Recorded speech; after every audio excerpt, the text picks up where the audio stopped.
पदाधिकारी आहे त्यांनीही आमच्याशी बोलायला पाहिजे होतं. ते त्यांनी केलं नाही, म्हणून त्यांनाही आम्ही प्रश्न विचारलेला आहे. लिखित मध्ये आम्ही अहवाल त्यांच्याकडूनही मागितलेला आहे की हे निर्णय कोणत्या स्तरावर घेण्यात आला होता.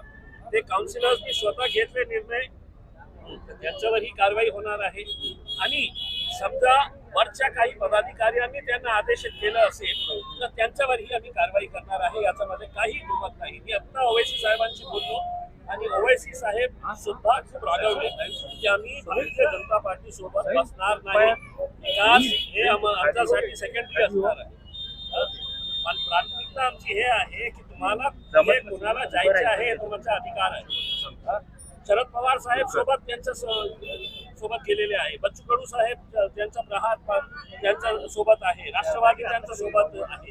पण आम्ही ज्या गटामध्ये भारतीय जनता पार्टी असतात त्या गटामध्ये पक्ष सोडून भाजप येत आहे, पक्ष सोडून भाजपात येत आहेत एमआयएम म्हणून किनवट केली अशा प्रकारचं भाजपचं म्हणणं आहे. पक्ष सोडून ते भाजपमध्ये येत आहेत. नाही तसं काही नाही आहे. आमचे सर, कॅमेरा लो. काउन्सिलर्स आहे, पक्ष सोडण्याचं काही कारण नाही. एक गट जेव्हा तयार होतो शहर विकास आघाडीसाठी, आम्ही त्या काउन्सिलर्सलाही बोललो. त्यांनी म्हटले की साहेब आमच्या एरियामध्ये ते विकास करणार, आपण एक कॉमन मिनिमम प्रोग्राम तयार करून शहराचा विकास आणि विशेष कर